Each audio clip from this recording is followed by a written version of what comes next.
So you're pointing the finger at the religion itself of Islam? The understanding and the interpretations of the religion. Give me an example. I will give you an example. When I was young, I was praying one day in our house, Salatul Asr, Al-Asr prayer, which is the third prayer in the day. After the prayer, I opened the Quran to read some verses, okay? I read a verse that said, فَاقْتُلُوا الْبُشْرِكِينَ حَيْثُ وَجَدْتُمُوهُم. Kill the infidels wherever you find them. And I was a child, and I was reading the Quran as if it is the word of God, not inspired, it's the direct word of God telling me to kill the infidels wherever I find them. And I started to question in my mind, shall I go and kill my neighbor? We used to call her Auntie Fawziya. She was a Christian neighbor, wonderful person, but she was very kind to me. My conscience couldn't accept it again. So I took the verse to ask some radical friend. His name was Adil Saif. I still remember the exact names. And I said to him, Adil, what shall I do with this verse? He said to me, of course, we have to fight all these infidels. They are evil, and we have to subjugate them to Sharia or kill them. It was very violent. My conscience, again, couldn't accept this. So I decided to go to a Sufi scholar. You know, Sufi people, mystical Islam, very peaceful. If it is pure Sufism, okay, not mixed. If it is pure Sufism, it's very peaceful style of Islam. So I went to him. His name was Sheikh Sha'ban. And I asked him after the prayer, Sheikh Sha'ban, please tell me about this verse. What shall I do with this? He put his hand on my shoulder. I still remember the moment. And he said to me, my son, just be good with every human being. I said to him, but Sheikh Sha'ban, it is in the Quran itself. He replied by saying that, يَوْمَ يَأْتِي تَأْوِيلُ, in the day of judgment, you will understand it. So Sheikh Sha'ban was a good person, but he didn't give me any theologically based answer. So, and the secular people didn't have a clue. So I'm giving you the idea here, the teaching, how it can play a crucial role. Later on in life, I realized that all the verses of the Quran that talks about violence or wars or jihad use the expression al-kafirin, fight al-kafirin, the infidels. There is an expression in Arabic that says man kafar, which man kafar is the same as infidels, but generalize the meaning to everybody. The Quran never used the expression man kafar. It didn't say so. It said al-kafirin, which can specify the meaning to only the time of the early fighting of Prophet Muhammad and the early Muslims, not in our modern times. But are you saying that the extremists are distorting the religion for their own political ends?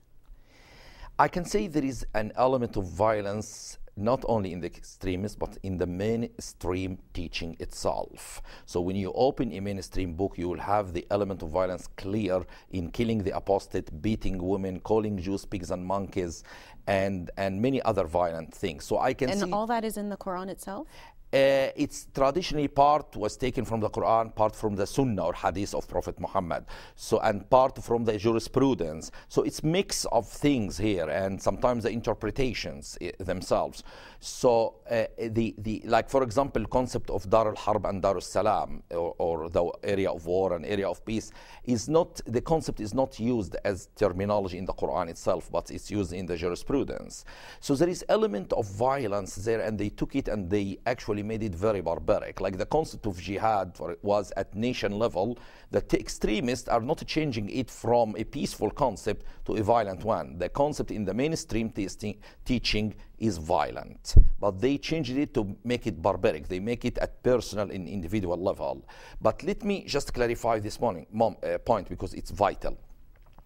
I'm not saying that the extremists are just distorting the religion. I wanted to clarify that the extremists have some element of violence in the mainstream teaching, and they are adding to it. If we truly want to deroot the problem and cure it, we should not only blame the extremists, but we should only blame what we call moderates for teaching violent things in the mainstream teaching as well. Explain that, because, I mean, are you saying that moderates are violent as well? And that is vital topic here. What do you mean by moderate here? When people say moderate, when I came to America, I found many people fighting if this group is moderate or radical. And my response was, how can you fight something without defining what do you mean by moderate or radical? It's a relative term. We can argue forever about it. But it's vital to set parameters for what we are saying. Like, I will ask you a simple question. Do you consider those who kill apostates as moderates? Do you consider them moderates? I wouldn't. Do you consider those who justify stoning women to death as moderates? No. So you can't tell me when you teach me these violent things, don't be surprised when I take this further to kill you at the end. If you developed a violent mind, how could you stop it at a certain level? What I am trying to do is to get the roots of the problem, to teach love and peace and harmony from the start. But don't teach me violent stuff in the mainstream teaching. But how do you do that? I mean, do you have to fundamentally redefine Absolutely not. the The concept of killing the apostate has never been in the Quran itself. The Quran stated clearly, لا إكراه في الدين قد تبين الرشد من الغي. No compulsion in religion. And it said clearly, فمن شاء فليؤمن ومن شاء فليكفر. It's up to you to believe or not to believe. So it was very clear, but the concept of ridda law or killing the apostate is taken from extra Quranic sources. And just to explain briefly what an apostate is. Apostate is some Muslim who could be, number one, refuse to be a Muslim anymore, or number two, want to convert to Christianity. Number three, denies any fundamental or basic concept in the religion. Number four, insulted Prophet Muhammad. All of these groups are considered apostates. That's why they justify killing Muslims who do not agree with them in certain issues.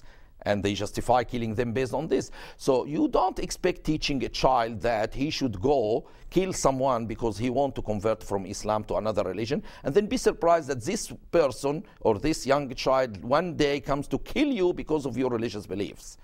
So you want to fight violence, fight it effectively. How? How? We have to look to the whole problem in a strategic manner.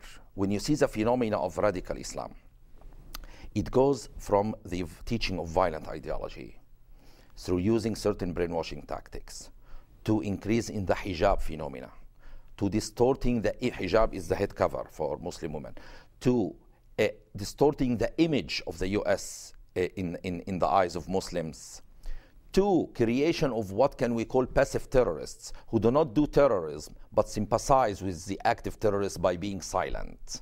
And then the development of small portion of active terrorists who can do significant damage, okay, like the 19 hijackers of September 11th. If you truly want to solve this problem, you have to work at each level here. From the ideological level, there is a need for new interpretations for the Islamic texts to replace the current violent teaching.